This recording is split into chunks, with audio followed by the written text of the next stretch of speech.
Soyinka to Buhari. Release Sowore, stop embarrassing Nigeria in global eyes. Professor Wole Soyinka, Nobel laureate, has called on the Nigerian government to release pro-democracy activist Omoyele Sowore and save the country from further global embarrassment. The unlawful arrest and detention of Sowore, who is also the publisher of Sowore Reporters, have been greeted with public outcry, both locally and publicly, condemning the actions. A recent publication by the Washington Post accused Buhari of presiding over a democratic Nigeria like a military regime, where citizens' freedom is minimal.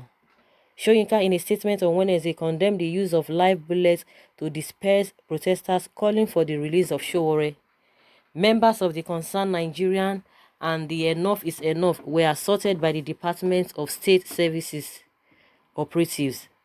A journalist with the Guardian and Yemi Ademolekun of EIE were brutalized. It should become abundantly clear by now that civil society organizations committed to the entrenchment of the rule of law and the defense of fundamental human rights must come together. This is not a new cry. They must meet, debate, and embark on a binding pact of tactical responses whenever these two pillars of civilized society are besieged by the demolition engines of state security agencies. The sporadic, uncoordinated responses, as in the case of Omoyele Sowore, the absence of a solid strategy ready to be activated against any threat. These continue to enable these agencies in their mission to enthrone a pattern of conduct that openly scoffs at the role of the judiciary in national life. Result? A steady entrenchment of the courts of impunity in the dealings of state with the citizenry, both individuals and organizations. The level of arrogance has crossed even the most permissive thresholds. It is heartwarming to witness the determined efforts of concerned Nigerians in defense of these rights. Predictably, the ham-fisted response of the Directorate of State Security DSS continues to defy the rulings of the court. The weaponry of lies having been exploded in their faces, they resort to what else? Violence, including, as now reported, the firing of live bullets. Why the desperation? The answer is straightforward. The government never imagined that the bail conditions for Sowore would ever be met. Even Sowore supporters despaired. The bail test was clearly set to fail.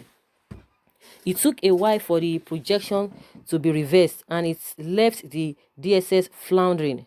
That agency then resorted to childish, cynical lies. It claimed that the order release was no longer in their hands, but in Sowore's end of the transfer.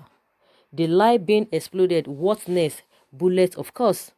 Such a development is not only callous and inhuman, it is criminal. It escalates an already untenable defiance by the state.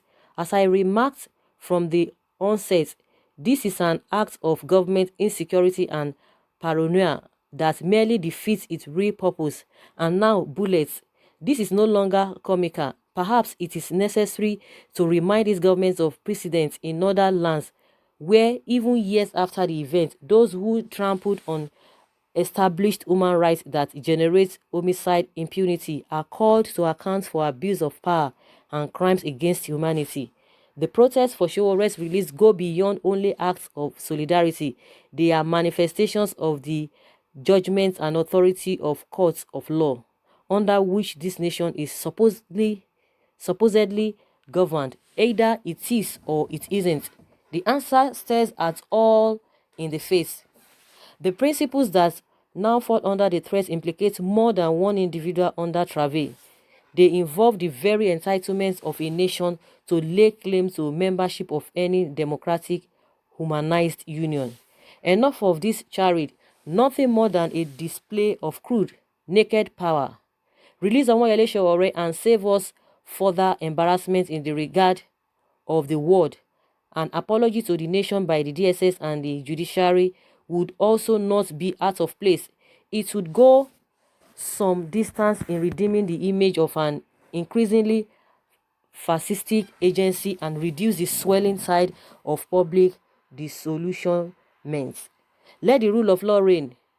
Failing that, that's the honest to proclaim the death of ordered society. Then we will all know just where we stand. Wow. There is nothing more to say.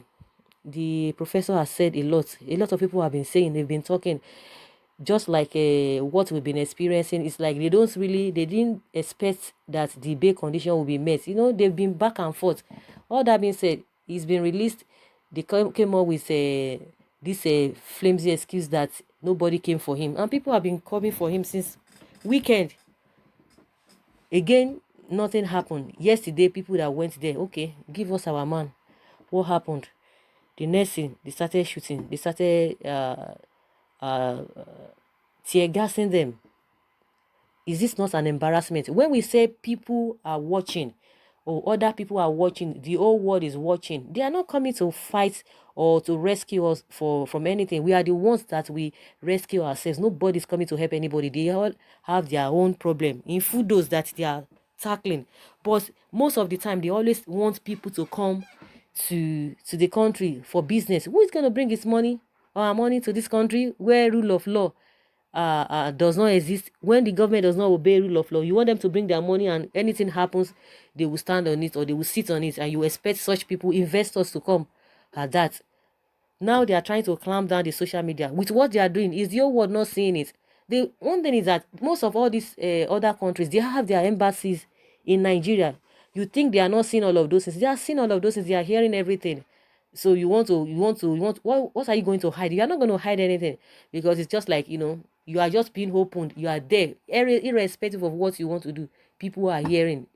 The world is a global village that any little things, it escalates.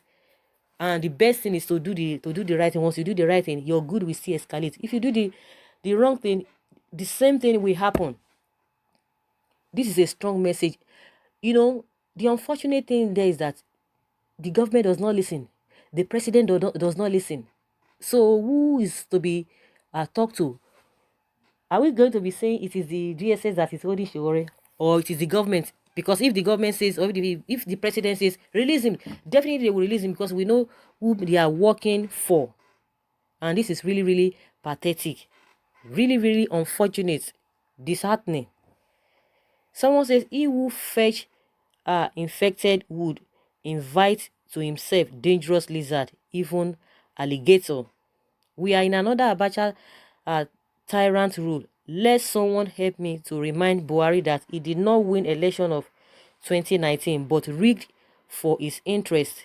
Let someone help me remember Buhari that Abacha death is very fresh in our hearts, and that same God is alive to see all his evil deeds and revenge. Let someone help me remind Buhari that the axe is laid on the roots of the tree, and what God did not plant in Aso Rock shall be hewed and uprooted. Buhari and rule of law is zero.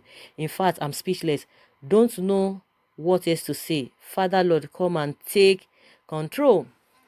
Someone say, so many good for nothing still floating in this country, making so much noise, but has nothing prominent to offer. Instead, would he help with their noise? Who did they help with their noise? This one say, now today that all the things that Soyinka has said, this man is not going to listen. He's not going to say anything. Everyone is looking. The so-called supporters are not saying anything. Okay, if you guys came on the mantra that, oh, the guy used a word that he was not supposed to have used. That was what all of you are saying, this and that. But now you have taken him to court. The court has decided his fate for the now.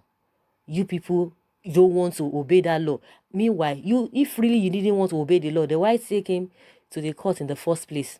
That is where we have really found ourselves. It's really, really pathetic, honestly. So who is going to talk to this government? And they will come and be doing something different just to distract people from the main issue. From the main issue. Is he not infringing on his fundamental human rights after the court has said release him? he has met the bail condition. The first bail he was granted, they looked for a way, and tried to charge him again for other offenses. Yet another bail condition was set. He met the condition. He just for him to be released. That is where we are still struggling with.